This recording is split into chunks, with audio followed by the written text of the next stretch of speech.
All right, guys, welcome to the Daz and Pete podcast, Daz and Pete Weekly Wrap. I'm not sure what it's called anymore, but it's up. There it is. It's right behind us on the new backup screen, Daz and Pete Weekly Wrap. Looks Pete, great, mate. Mate, the new background is good. Look, let me start the show by explaining LSN for those that haven't got their head around it. So LSN is Local Sports Network. Think of SEN for local sports. That was sort of my brainchild behind it all. Our YouTube channel has just changed its name. So it's no longer the Northern Footy Show on just YouTube.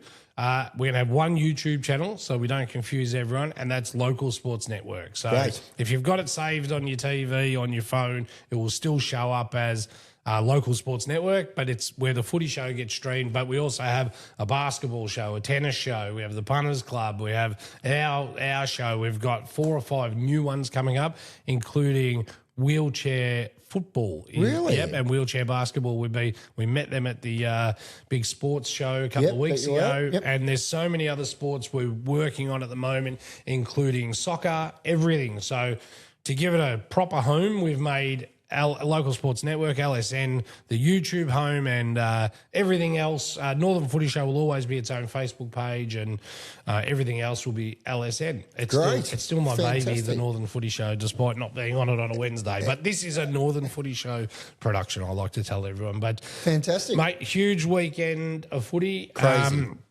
And we're going to jump into the one Division One game that was on the weekend, which was Montmorency 14-9-93 to Heidelberg 23-17. 155, 62-point victors in what was I watched the replay last night, and they're just simply supreme. This was a game I truly believed Montmorency could win. It goes to continually show every week that I know nothing about local football. Look, if they've got the ability to beat Montmorency by that, I'd argue they've got the ability to beat anybody like that. They had Lentini and so forth back in as well. So, look, good on them. They are an absolute powerhouse. They will continue on their path to where they're going, and they're going to be pretty hard to knock off. I did a post the other day saying, can anyone beat them? And everyone said, yep, if the world ends. So, yeah, look, they were fantastic on the weekend, and, they were missing a few of their stars as well. So I'm not quite sure how many were still missing from There's a few overseas. Mont's team. But that's a big win away at Mont. There was a big build-up around it. Could Mont really push them after we'd seen Diamond Creek get over the top of Heidelberg? But once this club sets himself for a big game, amazing. They really lock in on that. They are very, very hard to beat, and they're the yardstick still. I think when Vinny goes to the toilet, if he starts weeing into a bottle of wine, they'll start corking that and saving it as a vintage, mate, because he's doing everything else excellent. The best players there for Heidelberg were Tom Keys, Nathan Honey, Luke Bunker, Sean Martin, Matthew Signorello, and Jack Andrew. I feel like we say those names everywhere. They're just absolute superstars of the game. And then obviously for Montmorency, Matthew Clark, William Jenkin, William Ballard, and Corey Sleep were their best. They only listed the 4. No Lentini, no Nash Holmes in their best, no Uzelak in their best, and that sort of probably shows where that was at. Now, I don't know if they've just put generic names in because they're all superstars, the guys I've just said, but they certainly laid down the gauntlet there, Heidelberg, and we'll come back, and when we do reviews for next round, we'll start to talk about ladders and where that goes, but I don't see them losing top spot. But so that was the only Div 1 game. There was obviously a bye, bit of a catch-up round for everyone, which was good. I know certainly everyone I spoke to in Division 1 at the footy on the weekend was really grateful for the break, so I think it's a bit of a win to have the break. And before anyone asks if you're watching this, I haven't been to court today. That's why I came straight from work and I left my Northern Footy Show top at home, so not to be. Let's go Divi 2, Pete. St Mary's just continuing the power ahead and looking great here, 15-12-102. Defeated Lower Plenty, 8-7-55. St Mary's, second on the ladder, now got everything going just about spot on, got all their injured players back that they're going to get back, and they look like the real deal. I can't work out who wins Division 2. South Morang would be my favourite. Northcote Park would be thereabouts, probably second. But I don't know how I don't have St Mary's second either. So I'm torn. I'm totally torn. Anyone can win this. Yeah, when you have a look at it, that it was, 90-28 at three-quarter time, and then, a few goals later on in that last quarter for Lower Plenties. Got the margin a little bit closer, but... could be anything. At the end of the day, St Mary's have won that really convincingly over Lower, who we were saying just a few weeks ago. I still think they've had a good season. Oh, they've had a great season. Yeah. And they will say, look, there's plenty still to go, as we know. But dropped a couple recently against some of the teams that are starting to clear out up around the top. So... St Mary's, though, looking really, really primed. good at the moment. Very, very primed. Yep, looking really good. Their best for St Mary's, Ty Kitchell again, Domakui, Nicholas Dalesley, I think is how you pronounce it, Adam Patera, Ben Young. He's been in the best a lot this year. Ex-star Bundurabo as well. He's having a great one. And Josh Corelli. They just pencil him in every week in the six. And pre-written. They put five around him, don't they? Pre-written. Yep. And for Lower Plenty, Kieran Porter, Jordan Smith again. He's always there. He'd probably be close to maybe winning their BNF. Devon Noons, Mitchell Ferranado, Tyler Wallace and Matty Lewis. Look, they'll take a lot out of that Lower Plenty because I still think they play finals. They're in the right spot where they need to be, and it's been a growth year because I certainly had them to be nowhere, and they have absolutely proved me to be, as usual, a shit tipster. Well, they're probably in that mix now that we're thinking around fourth and fifth position rather than sneaking up into that top three. Yep. But, mathematically that could change. When we look at that ladder, we will definitely be like, who drops? Yeah. If you can't have two bad games in this division. Well, talking about us not being able to pick it, what about the next game and trying to pick that result? Well, I definitely didn't tip them. And after McLeod's amazing performance the week before, I thought Thomastown were in a lot of Barney rubble, but they've come out and they have been looking at really upsetting a couple of big sides, and they just haven't got over the line.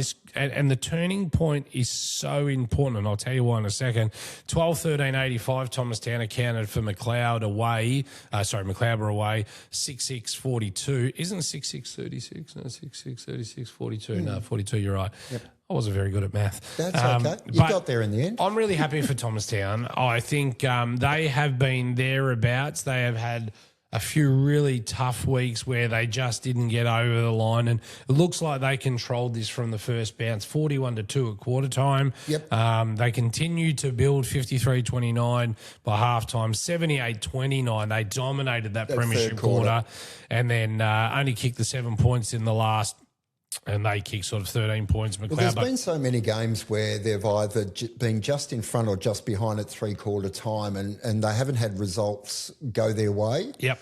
But they've really got it all together in this one. And as you said, that third quarter to hold McLeod scoreless was what's set up the win in the end. Be a tough job for a coach to see them win by so much the week before against a good outfit in McLeod, and then McLeod to come out and lose to bottom of the ladder. That would be so hard for Lynchy to get his head around. In saying that, Nick Lynch is an incredibly intelligent man, and he's got a good footy brain and a great footy brain, and he's building for something that isn't this year. So we don't know injuries. We don't know what the game plan was. Was it trial a few more kids? What was it? Yeah, well, I think with McLeod at the moment, even though there was a mathematical chance they could still slip into finals, as we spoke about, they've had a couple of their more senior players retire. Yes. So that, to me, without talking to anyone about it,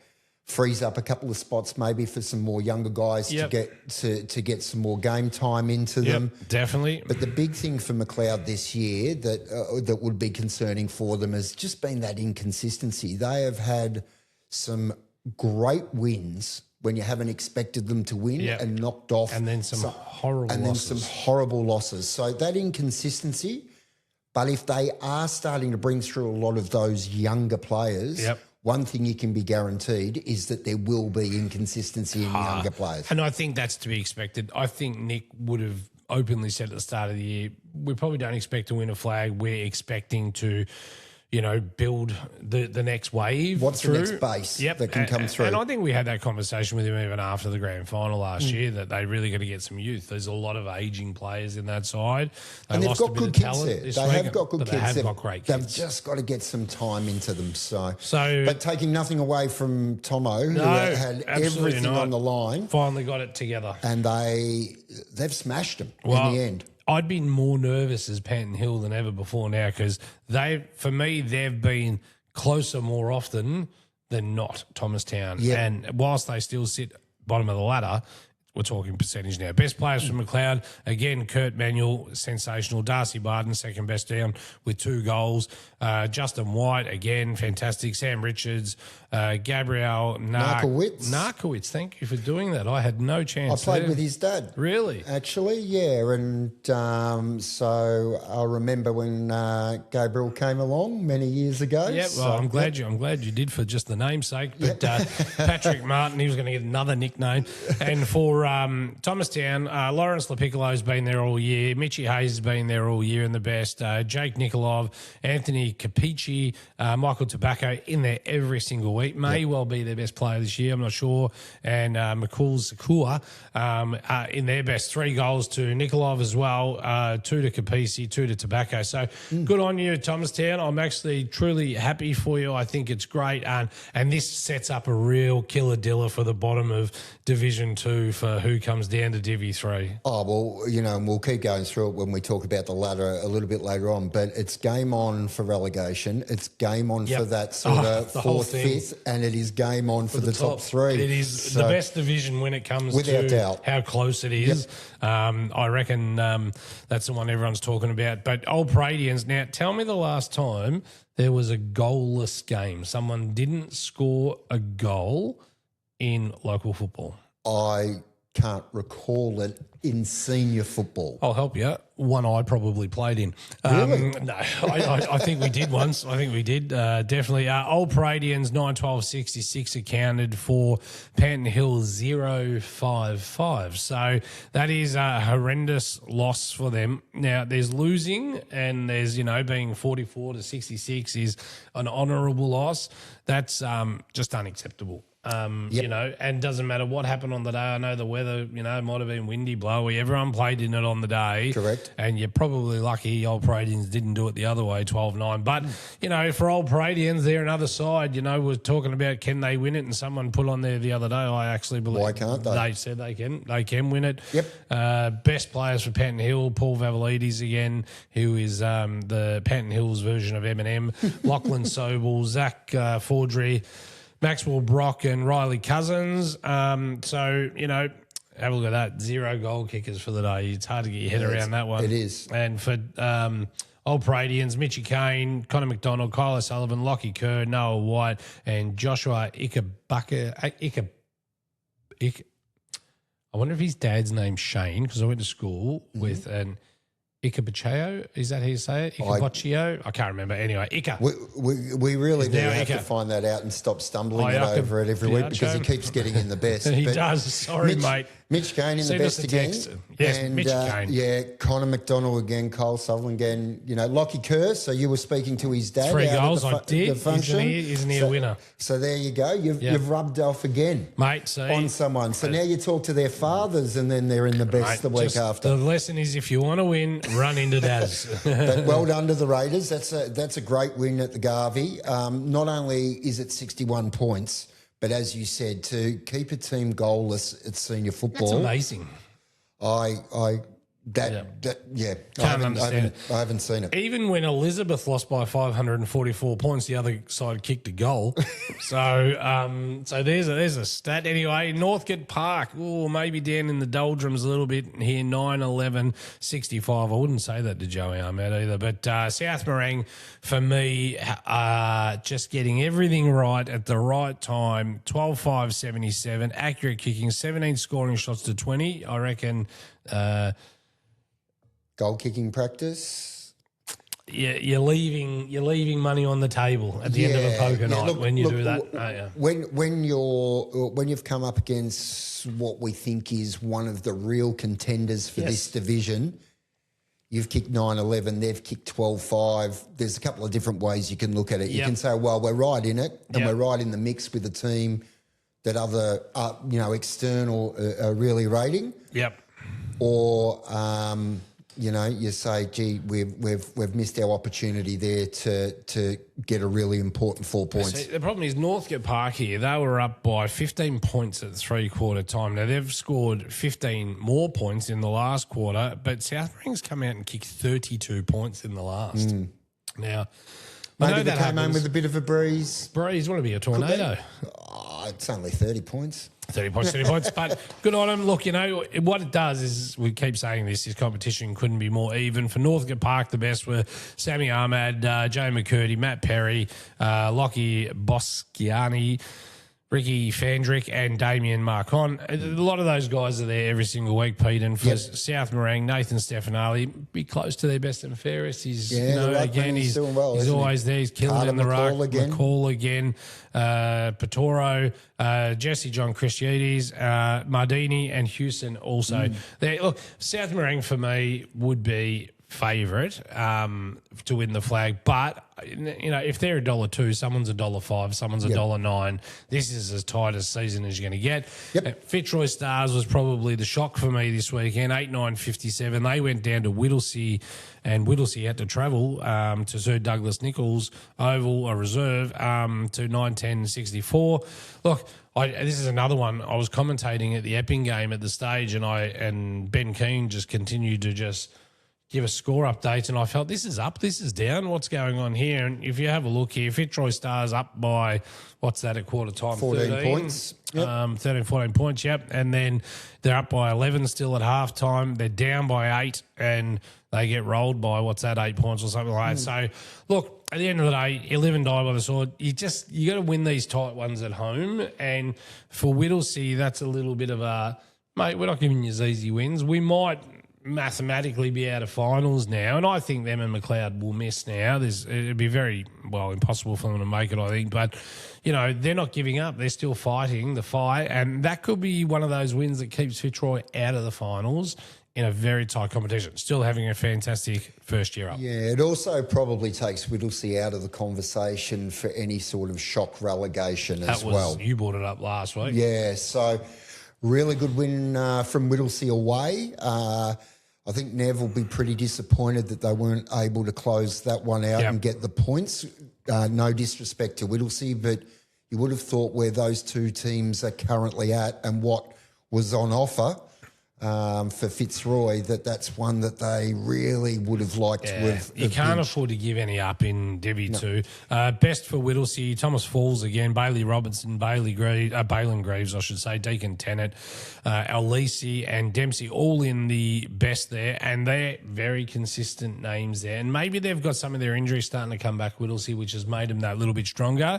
For Fitzroy Stars, Kane Proctor, always there, Neville Jetta, always there, Thomas Clark, Ralphie Bamblett, ex-Bundura, under-19s, boy, well done, Mingara Clark and Brian Hutchinson, all in the best for Fitzroy Stars. That one will hurt a little bit, but they've got to bounce back, and we'll talk about the next game. And if there's a club that can, it's Stars. It's them. Let's go to Divi 3. Now, what a weekend it was in Divi 3. Well, I mean, these results, we'll try and power through a little bit quicker here, but Epping Heidelberg West, I commentated that game with Keeney. Take this opportunity to thank the league. They allowed me to broadcast that live in conjunction with Sportscast. Fantastic. We did a live free game to the community so everyone could see the memorial service that wanted to. Now, I had a look at it before. It was sitting at about 50 or 60,000 views, which is fantastic of that game for local footy, Northern Footy League, and for people that wanted to pay their respects. I thought that was a really good touch by the league and Sportscast and the Northern Footy Show, all making that come together and sharing that love. Look, Heidelberg West were absolutely dominant, to be honest with you. I wanted Epping to win because of the day. I had I had Paul Antonello up in the box, the president, at half time, and sort of thanked him for his efforts on the day and what they've done for a club in what would have been one of the hardest weeks to be an opposition team. Absolutely. He was sensational the way he spoke. And look, Heidelberg West, for me, I know this is easy to say, and I said it, if you listen to the commentary, I said it 3 or 4 times during the game. Michael Misson plays Andrew Tranquilli's game plan. They are a stoppage side. They control the stoppages, and that's not a criticism, that's a compliment, right? The reason Andrew Tranquilli is doing so well this year is he's miles ahead on the stoppages than any other side in the league. He's got a very solid game plan. If we're not going to be able to take the ball away, stop it. Now, that's my interpretation, and I'm pretty confident that's his game plan. And I see that same game plan with Heidelberg West. Now, Heidelberg West hasn't had the skill until this year with a few, additions into this side, but he's doing an incredible job with the skill level he's got, and that game plan is now starting to make them look considerably better. Well, 39 points better than Epping, who aren't horrible, who had a heap of the ball. I don't see Prem data for Division 3. I'd like to, because I thought their backline pressure was nothing short of sensational. I had, the best players on here aren't anything like the best players I had on the day for Heidelberg West. I gave it to Nicholas Patton. I thought he was best on ground by a country mile. After the game, I can tell you in the rooms, Nicholas was also awarded best afield on the day. So sometimes he's a fantastic leader for that football club. Mate, what a rock. What a rock up back. Not only the way he goes about playing the game, we've admired that, sort of over the last couple of years. Yes. And he's a player that we put a lot of time and energy into. Yep. But the way he holds himself on the field and the way he leads on the field, you'd be proud to have him as your skipper, wouldn't you? Yeah. He's a fantastic leader for the footy club. But also you've got there, Mickey Italia's played at a high level. Then Division 3, he's got that really mature, sort of calm approach to big days and big events. Brad Moore, again, has been a very good player for many, many years for them. So superstar. No surprise to see some of those guys step up on an occasion like this that was filled with a lot of emotion and so forth. So well done to Heidelberg West to get the win. One of the hardest jobs I do with commentary is names, as you can see. They're so hard to get right if you don't know them. And I pronounced Teo wrong all day as Tejo, so I deeply apologise for that. But let me tell you, he's a superstar. Him and Waylon Davey were just magical. Those two guys, when they've got the ball, you just guaranteed it's going to get used well. Yes. And they just come from nowhere, and they sort of look lazy doing it, but they're not. They're just so skillful and classy. And Bryce Barnes was fantastic. I actually put my votes for third. I split it between. I couldn't separate Bryce Barnes and I couldn't separate Teo. No, Pato I gave best on ground by country mile. I thought he was absolutely sensational, and I thought Brad Moore was pretty good. I thought a lot of these guys were good. There was another kid in here that I thought was really busted his balls all day, and that was Will Bruce. He worked his balls off on the other side. I think he's a very, very underrated player, so they give him too much space. But once he's got the ball, he's deadly. So you can't do it. So I give him a fair rap. Now for Epping, they've got Brent McCaffrey as the best player, Lee Judd, Michael Jacobson, Daniel Ranklin, Dickinson, and Resolusis. Now let me tell you this: I didn't give Caff in my votes. You didn't? No, sprayed me. Did he? Ripped me apart. Did he really? Not really. No. He had a bit of a joke with me that Benny Keane gave him best on ground. I said, but Ben's a suck and he's a Collingwood supporter. Caff's a good player. I tell you, I think he's better than a good player. No, he's a star. But the problem is for Caff, and I say this as respectfully as I can say it, I actually think he's too good for Division 3. Right, and I'll tell you why. Even he runs second, third efforts, right? he doesn't think about it. That's his movement. He doesn't stop moving. Yep. Now, he puts balls, and this is why I think he shouldn't play Division 3. He puts balls out in front of people because he's seen that level of talent where they have to put it 15 metres in front of him, he'll get there. Yep. Just doesn't happen at Division 3. Not at this side. Yeah, anyway. look, there's many players who are running around in Division 3 this year who could play at a higher level. Yep. I think the thing is for CAF and what he's brought to Epping Football Club over the last couple of years is that real coach on the field role. Oh, no, he's amazing. Yeah, I'm definitely not bagging him. He should have played for Carlton. I know you're definitely not bagging him. You're saying he's above this level. And I think everyone would agree with that. Yep. But, gee, I'd be excited if I was one of that next generation at Epping. Yep. And you have the opportunity to learn from a guy who's played at the top level, won an AFL premiership. Yes. And then he makes the decision, I'm going to come and help that next generation and all the rest of it. So good for footy. I think it's wonderful. So if he does run around again, I wouldn't mind seeing him as an assistant coach in Div 1 or Div 2. Having him for 5 minutes a quarter is gold. Oh, gold. Yep. Absolute gold. Yeah, Don't underestimate it. Lee Judd, on the other hand, I thought he was my best on ground for Dorso will be happy. For Epping. I thought he was their best on ground for the day. His work ethic was sensational. Adrian Dintasante had the best first half of footy I'd seen. I had him best on ground at half time. Might have just got the better of him in the second half. Archer Bugden, he's a ripper out on the wing. Skills, yeah, mate. You know. Yep. And Daniel Racklin, he's too good for Division. He should be in Division 1. Just go straight to Division 1, son. You're too good. He's going to be a very, very good footballer. But Daniel, do what you want to do. Don't listen to all this. You've got to be in Division 1. I want to see him against the best. Yeah, look, I understand that. But I say this all the time, and maybe because I'm being a bit defensive because we're in Division 3. Yep. But there's a lot of reasons that people play footy. Yep.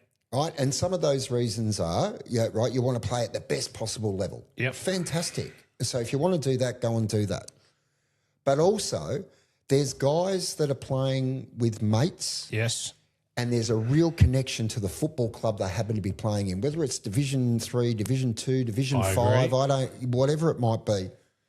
So if you're there with a group of mates and you want to achieve something collectively together, sometimes it doesn't matter what division it is. I know, but if he wants to go further with his football and see how far he can get, he needs to go and challenge himself at a high level. If that's what he wants to do. If that's what he wants. Absolutely. That's definitely my point. If he wants to play with his mates and have fun and that's where he wants to be and be a 300-game player at Epping, he'll have no problems whatsoever. Yeah, absolutely. If he wants to still go to that next level, he wants to go to VFL and so forth. I'm not saying you can't get there via Division 3, but I think you'll be asked to play at a high level when you're not playing VFL. That's right.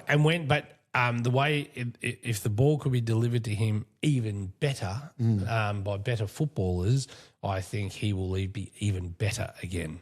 Oh, without doubt. He has to work bloody hard for I don't disagree with that at all.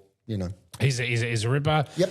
Let's get to Ivanhoe. Bit disappointing, only won by 83 points. I put you on as a multi, 100 plus, so you've let me down. You owe me $10 on the bet I never put on. But 2019, 139, accounted for Kilmore, and we were expected to do so, 88-56. To be honest, I didn't think you'd beat him by 83 points. I thought it would have been a little bit closer than this, and I remember checking the scores throughout the day, and it seemed like it was a pretty decent game. Halftime, there was only 15 points in it, and the power you guys have better than you sort of remind me of a Heidelberg. You have another game. It's like he's go and recharge the batteries at halftime and you're back to 100%, but nobody else has the charges.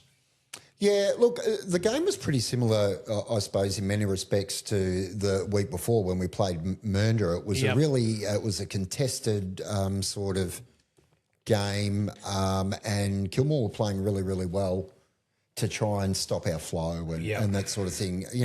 Like all other teams, there was a bit of rain around, it was a bit windy and all the rest of it. It was a real contested style of football, and Kilmore were playing really well up until that point. So, we have to get to work at halftime on a couple of things that we want to tidy up, and to the credit of all the guys, they came out and they really started to open the game up and play some some excellent footy in the second half, and we've come away with a really strong win. Your best, Joel Kleiman.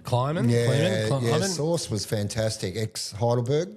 Riley Lowton, Will Goodison, Cade Value, Patrick Delarocca, best name in footy. Love it. Oh, Patrick Delarocca. Got to go with that. That's an AFL name. And yeah, Del kicked 3 and could have kicked 83, I reckon. Really? Yeah, one of those days?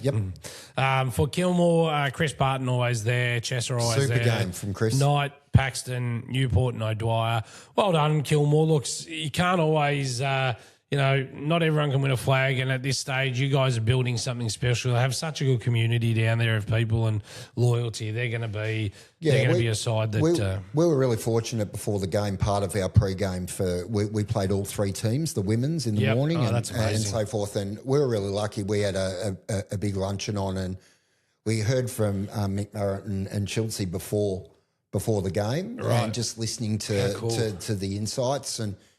They're on a really good path with Mick, who's stepped in halfway through the year, and I think the way that he's looking at things, the games he's getting into youngsters, they had a lot of guys not available on the weekend too, Kilmore. So there's a guy we both heavily admire down there, isn't there, at Kilmore? Yes, Lee Irons, cracker, super, absolute great guy. Yep, gave up a free lunch and some free beers so he could run around and play another game. What an even better bloke. So. But did you get a touch? Lee, did you get a touch? Send us in some highlights. He definitely got a touch. He always does when he plays against us. So, but it was really good. We got to hear those insights, and I think they're in really good hands with Mick and what he's trying to work on with a young group. Yep. And then what they've got coming up underneath. If they can get hold of some of the guys who are ex-juniors, similar to what we've been able to do this year. Yep. They'll be back and contending against them. A few Hursty boys that'll be at the end of their career will end up back there at some stage, whether it's this year or next year. There's a lot also in other competitions. Yeah, I was going to say there's a couple from Mernda. I know there's a couple from Lorimer. So all of a sudden, all of those guys go home. They're a serious outfit because they've had very good experience elsewhere. Yep. Any Ivanhoe's, mate? Or are you the only Kilmore? Are you the only guy at Ivanhoe from Kilmore?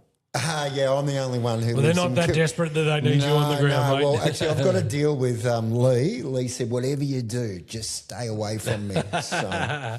Wait till he goes up a division, he'll be stealing them. Yep. Not at Mernda, this is another game that was really in the balance, believe it or not, at half time. But Mernda 15-16, 106 defeated King Lake, as I accidentally pressed the thing there, 8-2-50, was 56 points at the end. However, at half-time, there was only 6 points in it, and at three-quarter time, Pete, King Lake was up by a point. I know. Unbelievable, isn't it? How does that happen? Oh, what did they kick in the last? They kicked 9 goals. 9-3, and they blew the game open. Look, King Lake, tough season. Mernda are expected to win that by that amount, and that's a bit. They've really had a struggle getting going early, Mernda, this year, and that's been a consistent theme. If they get that right, and knowing Nipper, he'll get it right at the right time. If they get that right by finals, they're definitely a serious threat to someone. But absolutely, they are. Best on ground for Mernda is oh God, I hate getting these guys' names wrong. Zach, is it Chichaya? We're going with it. Sounds good. Billy Morrison, also on the Wednesday night show, Billy Morrison. He's joining us on the Northern Footy Show. He's joining JK Grace, our new extra host, and Kath. I don't think Kath's on this week, but so Billy's joining us as well. Jaden Bell, Lockie Potter.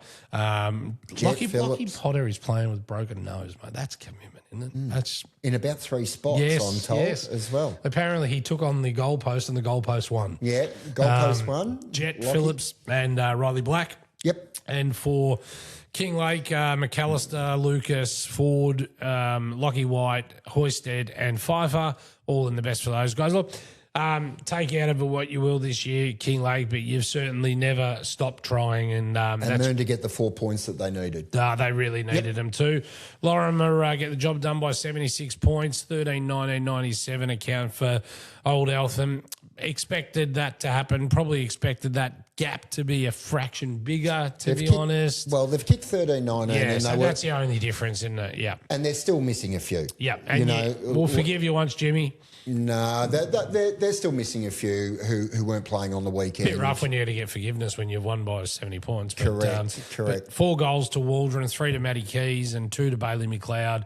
Singles everywhere else, and best players there: Liam Waldron, Steve McCallum, Noah Mooney. Yep. Cooper, Fitzpatrick, Bailey McLeod and Janice Waldron, all for Lorimer, and for Kinglake, Connor Pilati, Daniel Hallett, Ruben Tomlinson, Jack Snow, McCallum, that's James McCallum, and Angus Robertson. Some youngsters in there. All get the job done. I didn't see this.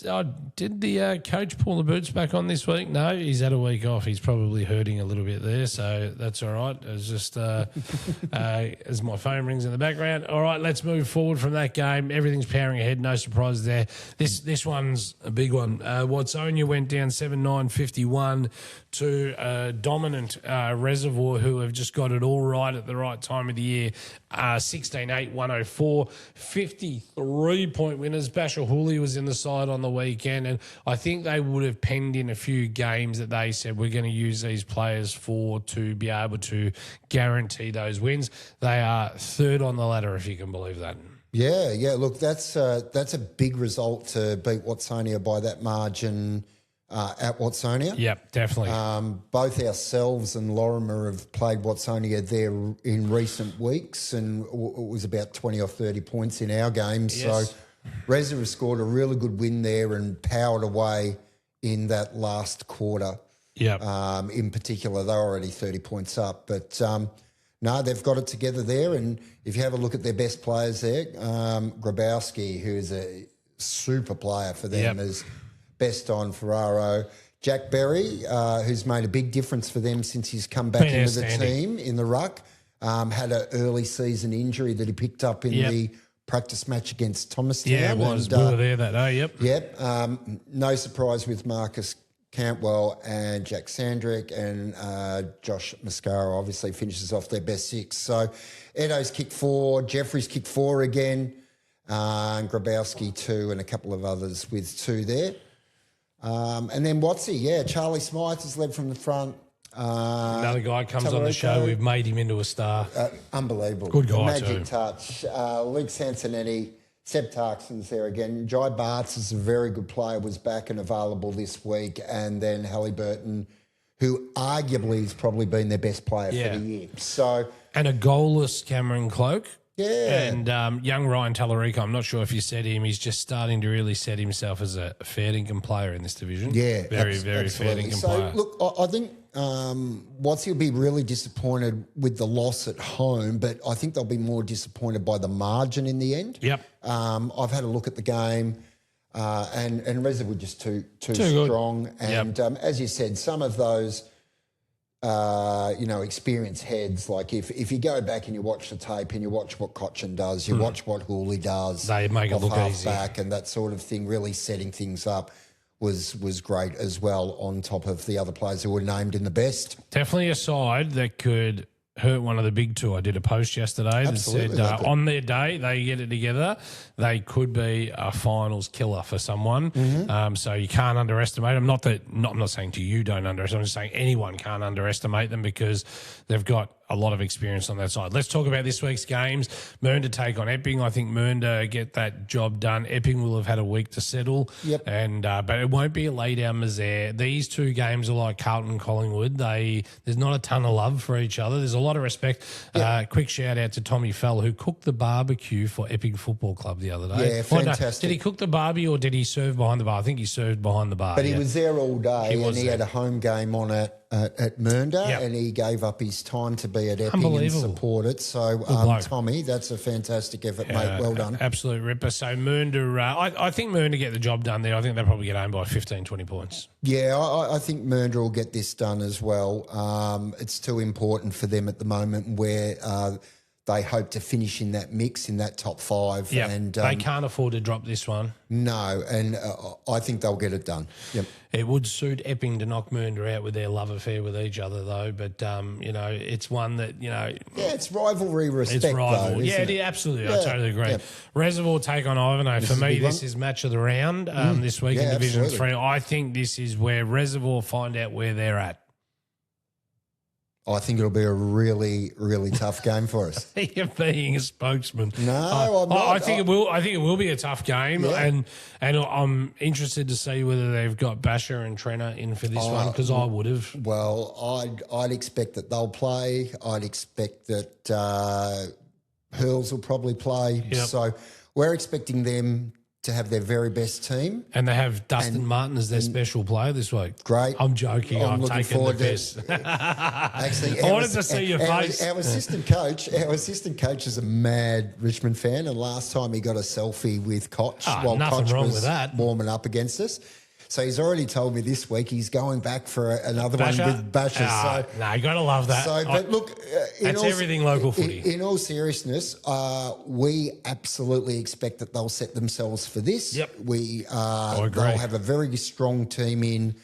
They're at home, and we hope to get a few back too. Yep. But we know what's coming, and this is going to be a really, really big game. Now, my other special guest I have on this week, because we didn't get to do much on Division 1, Jesse King from Bundoora. Right. He's on fire on the goal kicking this year. Is. He's second on the goal kicking ladder. He'll be joining Billy Morrison here on Wednesday night, so make sure you tune in for that. Heidelberg West will host Kilmore at Heidelberg West, and if Heidelberg West are to play finals, they must win this one at home. Yeah, big game. As I said, the first half was a really strong contested style of footy against Kilmore, and these two teams play as, I suppose, as strong a sort of contested game as anyone in the competition. So you'll have to put your head over it to get it. But at home, I think West will get it done, especially if Kilmore doesn't get back a few of the players who are missing from the weekend. Yeah, I think West get this done. After watching them on the weekend, they were very, very good. And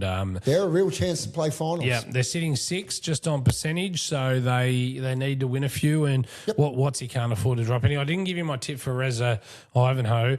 I will have a podcast this week with Reza, as I do like every second or third week. I think Ivanhoe win this, even though it's at Chris Park, but I don't think it's a smashing. I think it's probably 18 to 20 points, and it's one that there's just so many stars for both sides in this game. I think this will be a ripping game. If I was going to a game of footy, if Greensy weren't playing this week, that's the game I'd go to. So I wish you both the best of luck, because I love both you and Nick, and I just hope I hope it's a ripper game. Wouldn't it be top of the town if they rolled you? Could you imagine? This is the problem when you're the best side of the year, right? And this goes for you, Lauren or Heidelberg. I'm not just saying anyone. You're the chased, aren't you? Yeah. And that's the truth, because you're the next headline for sure, when you're up there. But it's been a fantastic year of footy. Let's go Old Eltham versus Laylaw. Both of these sides have a lot to play for in this. Laylaw will want to get off to a win for the year. Old Eltham's been very good this year. Laylaw's had a bit of a traumatic, couple of weeks as well. I'm going to go Laylaw in an upset here. Laylaw in an upset? Yeah. Yeah, not by much, couple of points. Yeah, I might seem a bit bold, but... No, I can understand where the selection's coming from. I think Old Eltham get this done at home. I think that, also they'll set themselves as another real opportunity to get a win. And finish the season. Yeah, and they've got that young list as well. A lot of youngsters have come and joined their club this year, and they're blooding them, and they're going to get a little bit of that inconsistency that we spoke about a little bit earlier. So, but I think they can get it done. Yeah, I'm laughing, right? So bear with me here, right? Bear with me. Just Jimmy, do not ring my phone. So the next game is Doreen North versus Kinglake. Did you see a post the other day about this? Look, now, I'm glad you brought it up. I see the tongue-in-cheek, it might have riled a few up. No one has spoken to me about it except you and I, but... Now, Yeah, and that is Lorimer versus now, Kinglake. Everybody, we all enjoy really clever, right, sledges or banter. Yep. Right, we always have as Aussies and that sort of thing. So Eltham Turtles popped up on their socials, and kudos to both Old Eltham, and Lorimer for the way they went about it, because it was fantastic. I haven't seen the outcome. It was fantastic. So Old Eltham put up their match results that they'd lost that day to Lorimer, but they called them North Doreen. I've seen it, which was a bit of a chuckle, right? But rather than get upset, the social media team at Lorimer have come back with some absolute rippers themselves. Tell me. First, they've got a scene out of a movie where one guy turns around and winks at the other, like, you know, we beat you. Then they've got the Austin Powers where he's on the trolley and he can't. Yes. But they're saying that that's in the away change rooms at Eltham. Now, if you've been in the away change rooms at Old Eltham, you can't swing a cat. Oh, really? So it's got the Austin Powers backwards and forwards, backwards and forwards. Good banter. Then they've got a turtle trying to crawl up onto a fireplace that falls onto its back and it can't move. No. And then I'm going back to have a look tonight. So I nearly reposted and I thought, Jimmy might smack me around the ears on this. It's really good. So, look, shout out to both the social media teams because it's great banter. It's just a bit of fun. Yep. If you want to see something like that at AFL level, follow the GWS Giants social media team. Right. They are amazing, hilarious. Right. Yeah. And they're always having a bit of a crack, a bit of a laugh, but it's a bit of fun. So well done to both clubs' social media teams. Thought it was excellent. Was sitting there having a wine and having a look at those over the weekend, and it was well played. What's he have the bye? All right, let's jump into Division Two. We're going to power through this one, okay? All right, so we've got the chats up today. It could be a 2-hour show. McLeod take on Fitzroy Stars at McLeod. I'm going to go Fitzroy Stars in a must-win, but I think Fitzroy Stars get up by maybe 5 points. At De Winton. At De Winton. Ooh. No, flip of the coin for me. I think McLeod at the home of the mighty Rosanna Cricket Club. Sorry, JK. Sorry, JK. No, I think they win by 5 points. No, and look, it could go either way. McLeod has been tough to beat at home. Yeah. Sorry, Kane, and if you see me, don't clip me. Yeah, lower plenty. Northcote Park. The truth is, if he clipped you, you wouldn't see it. It's that quick. No. Lower plenty, Northcote Park at lower plenty. I think Northcote Park rebound here, get home by about 23 points. Yeah, I think they do too. I think Lower are just in a little bit of a tough patch the last 3 weeks. I don't know if it's injury or just a little bit of form, but I think the Parkers get back, but not by a big margin, but I think the Parkers get this done. St Mary's versus Old Paradians at Watmore Park. I think St Mary's in a real tussle of a match because they actually line up on statistics amazingly against each other. I just think St Mary's a smidgen above on talent, and they've got their full side back in. Old Peas have been smashed by injury this year. Yep. If they both had their best sides in, I don't know, I'd probably tip a draw, but I'll go St Mary's by 17. I probably, and sorry, Vino, at Parade, but I think St Mary's get this done. I think they're in good form, and with it being played at home for St Mary's, if this was at the Garvey, I couldn't pick it. But I think St Mary's at home and they're playing some pretty good footy. They won't want to let this drop for a potential, top of the table finish. Yep. So I think they'll sneak past the Raiders. I think you're right. Whittlesea take on Panton Hill at Whittlesea Showgrounds, and after this week's results, it would be near impossible to tip against Whittlesea. So I'll go Whittlesea by 36 at home. Yeah, I'm the same. I think Whittlesea get this done at home again. If it was up at Panton Hill, yep. They play that ground so well, but Whittlesea will be buoyed with the win last week against who did Whittlesea? McLeod. McLeod, that's right. Yep. and that'll give them a little bit of confidence, and they could go back-to-back wins. Yep, agree with that. All right, so then we have South Morang at home against Thomastown. South Morang will continue on their winning way there, no dramas. I think they probably get that one done by 40, 45 points. They're too strong. And whilst Thomastown have been super competitive, I just think there is a fair distance between third and ninth on the ladder. I've buggered up here, just having a look at the percentage. Thomastown isn't on the bottom of the ladder, so if you listen to this earlier and you're halfway through writing me hate mail, just click delete, discard. I buggered up. I didn't realise you'd gone up above Panton Hill. It's definitely not. And Scotty Hayes is their president. I went to school with Scotty, and math ain't his either. We were both out kicking the footy or playing cricket up the back oval. Don't worry about that. I think Tomo will push South Morang. I think they can, but I just think South Morang's too classy. I don't think it'll be 44 points. All right, give me a number. 15. All right. I'll tell you what. If it's closer to 15, I'll buy you a beer next time we're at a club together. If it's closer to 44, you're going to buy me. Done. All right, done deal. It means we both have beers, so that's all right. That's a win. It was only ever about the beer. Brainies it'll be too. Yeah, absolutely. So let's go through this ladder quickly. I didn't do it for third division. We'll spend more time on that as this season starts to close off there next week. But Northcote Park still top of the ladder on 36 points, but they've been caught by St Mary's on 36 points. It's only 6 percentage points, I think it is, 7, 8 percentage points the difference there, 124 to 117. So that's very, very tight. South Morang in third, also on 36 points on 110%. That's amazing. So you got first, second, third, realistically all even. Then you've got fourth, Old Paradians outright on their own on 32 points, 102%, and Fitzroy Stars in fifth, 28 points on 103%. But still on 28 points, you've got Lower Plenty just underneath them. So, about 5 percentage points. Crazy to think the difference between sixth and first is 3 wins. It's 2 wins. Sorry, it's that close. Then you've got underneath that McLeod. Now they're 2 games out of the 5, so that's why I say they can't make it. Mathematically, they can. A lot would have to go right. But they can, but a lot would have to go right for them, and a lot would have to go wrong above them. Okay, so that's where I come up with that one. And then Whittlesea, same on 20 points, but their percentage is really low. So even if they got a run on, I think it's very difficult for them at 89 points.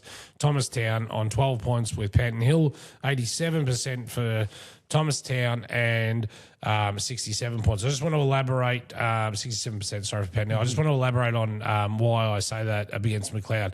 McLeod's run home is they've got Fitzroy Stars, Lower Plenty, so both of those sides are above them. They've got Panton Hill, they would believe they could win, and then the last 2 games they cop Old Paradians and South Morang at home. So I think that's the toughest run home out of anybody there. So I think for them, that's a real tough one for them to get in. To make a late charge, especially after dropping the one on the weekend. Yep, I reckon that's bloody tough. So definitely no disrespect to them, because after seeing them win by nearly 100 points the week before, whatever it was, they're good enough. So what McLeod will turn up this week, I suppose, is the question they'll all be asking. Yep. Yeah, 100%. If they go out and beat Fitzroy Stars, they're only 4 points out because Fitzroy Stars is the one they need to beat to have any hope at all to be talking about finals. We'll run to Division One to finish off, and some Bundura, cracking games in here. No, that is the wrong game. Oh, no, that is the right game. Sorry, Bundura take on, or they're going to host Hurstbridge at Yulong Reserve. Look, Bundura's season's been sensational. My concern for Bundura is the depth, because the twos are getting smashed at the moment. So if they lose too many injuries, is there enough depth there? But if they don't get any injuries, or they can continue with what they've got, their depth seems to be coming out of the 19s, not out of the reserves. But what an outstanding comeback year for them so far. They sit in 4th position on the ladder, when I say we, Greensborough had Hursty. I wasn't there. So very quickly, I just make it clear, my wife was in hospital. She had a big surgery. She's okay. Everything's good. I wasn't at the footy, and a lot of people have sent me a message saying, "What's happened? What's happened? What's happened?" And that's what it was. So yes, I missed the game, but I did watch the replay, and Greensy made a mess of Hurstbridge, to be honest, and they're struck with injuries pretty solidly as well. But I expect Bundoora to get this done by probably 40 points. Yeah, I think Bundoora are in better form than Hurstbridge at the moment for a host of reasons. And with it being played at Bundoora, I think the Bulls get it done. Yep, fair enough too. And Diamond Creek take on Greensboro now. This is a cracker. Not only is it a cracker, it is Brenton Keating's 300th. Is it really? Now, so Brenton Keating works with me at Delta Group. Yep. I am making my way out there tomorrow to do a little secret interview with him. So for his surroundings, because I tried to get him on the show. He's got to look after his kids. He can't come on. Yep. So I'm going to take me and the mics out to him, and we're going to have a bit of lunch and might be a Vegemite sandwich or something, but we're going to talk about his 300th. And congratulations, 300 is one hell of a milestone to get to. It is. It's outstanding. You know, we've seen a few players who've reached that milestone this year, and I was speaking to Nipper a couple of weeks ago, and he was, we were still talking about how it was that day and how special it was for him, as well as the club, and so to anyone hitting that 300 mark, it's a fantastic effort. Absolute congratulations. And congratulations. So on that note, I hope you have the greatest game, but unfortunately you're going down by 3 points. I say the Borough to get it done by 3 points. I think Borough playing really good footy at the moment. They've got it together, definitely. But Dymo at Dymo, if there's anyone who can stifle that flow of goal scoring, it's Diamond Creek, which they're well known for. Yep, absolutely. I'm going to go with you. I think Greensboro are on a bit of a roll at the moment. They've got some important players back. No real injuries. I'm pretty sure Tom and Will Mitchell. I don't think. So what you're saying is no excuses. No excuses. Okay. No. All right. Okay. No. If they drop this, they really risk dropping out of that 5 that they've worked so hard to get into. They're sitting in 5th position. They need to win. Dymo won't want to give anyone a look from where they're at as well, though. Not at all. They're safe for finals. There's no doubt about that. Yeah, but they're looking at more than that now. Yep. At the start of the year, if someone had said, "Hey, listen, you'll sneak into 5th or something," they would have been over the moon. Who would have taken it? But now, with the start they've had, with the scalps they've taken along the way, totally agree.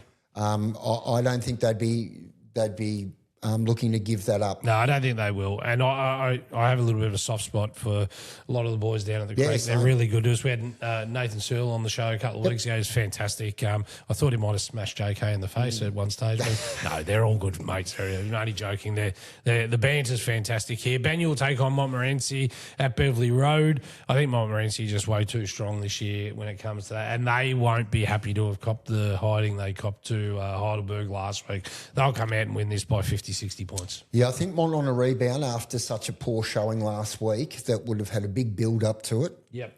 They'll be looking to come out and make someone pay, and unfortunately it'll be a young Banyule team on the weekend, and I think Mont will probably win this, 30 points. Yep, and Banyule's been good. Their good's been amazing. It's just it's a rebuild. Absolutely, year for them. that's not a knock on Banyule. No. It's just where I see the current list profiles of both those clubs and what Banyule are doing with their youth compared to where Montmorency are as a list. Yes. I just think that difference will come through on Saturday. I agree. Then we go North Heidelberg versus Eltham, which will be at Ford Park, which is the standing ground for North Heidelberg this year. And Ivanhoe Juniors. Ivanhoe Juniors, it is too. It is. It's and that's great that they've got that partnership for this year. While their brilliant new stadium gets built as well, I might add.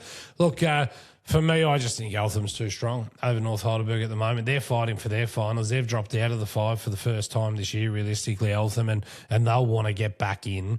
So I think Eltham will really want to win this. I think Eltham's a better side on paper. I think they're probably a 20-point better side. Yeah, I the big open ground at Ford Park, I think, will suit Eltham. And they just have to get back on the winners list. And I think Bongo will have them primed to get this one done by 25 plus. And then West Preston take on Heidelberg at West Preston. So there'll be a 17-goal win down there off Lakeside, Lakeside Oval. And, what's it called? The lake, the Edwards Lake. Edwards Lake. I should know. I spent plenty of time there as a young bloke. But, that's an easy one, I think, unfortunately, for West. But I think Heidelberg get that done as comfortably as they want to get it done. Might be a good week to rest a few guys and get everyone ready for a final series. If you've got a niggle, good week to rest it up and give some other kids a run. The problem with that is when you bring kids in and they have a run and they all want to fight for their spot to not lose it, so it makes them try harder. Yeah, look, it just brings a new energy. We've seen it a bit over the last month or so. In particular, we've had a lot of people overseas, a lot of injuries and whatever. And what's actually been good is that we've brought other guys into the team who maybe played a bit of senior football last year or have been playing really well in the twos. Yes. And they're bringing new energy into the group as well. It's because they want to fight for their spot. Just when that person comes back from overseas, that person's back from injury, it doesn't have to be their spot. So you love that as a club. So from that point of view, I don't think anyone does that better than what Heidelberg does and how they've done it over the years. I think they've managed that really, really well. If you go back and have a look at it around about this time of year, they get this type of game. They really dangle the carrot out to someone and say, look, here's your opportunity. If you're good enough to hold it, you're good enough to hold it. So it brings a new energy into the group. To finish off, we'll go through the ladder. Heidelberg's on top with 44 points, and they're 10 points clear of Diamond Creek on 34. They will not lose that top spot. There's no doubt about that. And Diamond Creek have a 4-point or one-game buffer to Montmorency on 30 points, but Montmorency have a superior percentage. But that's sort of based really around Diamond Creek's stoppage game style. Mm-hmm. Bundoora in fourth outright on around 28, just 2 points behind Montmorency, and Greensborough take up fifth spot on 24 points. First time they've been in the 5 this season. On the same points, but considerably lower percentage is Eltham on 92. So that's what 20 points, 20 percentage points off. Yep. Hurstbridge also on 24 points on 84%, so it's an even bigger dive down. And then North Heidelberg, a couple of games away again on 16 points, 67%. That's why I don't think they can get home. Banyule on 71% on 12 points, and West Preston, unfortunately, heading back to Division Two, it would seem now, on 51% on a year where, you take that, you go back, you rebuild, you come back again, and what a great team they've been over the years. It happens to everyone, unfortunately, Pete. It does.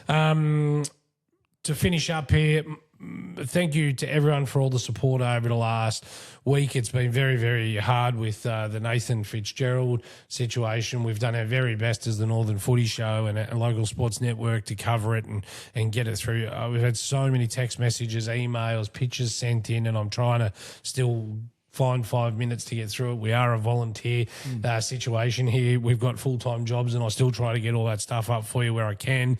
We have a monster show Wednesday night. Obviously, Grace joining us for the rest of the year now, which is awesome. JK will host with her this week. Kath's away with family commitments, and then we have Jesse King and Billy Morrison in. Great. That being said, it has been an absolute monster show. Pete, as usual, you've made the show look a little bit prettier by you coming on. I am glad that most people just listen to this and don't watch it, Daz. That's the safest way in the world. And until next week, from me and Pete, keep kicking goals.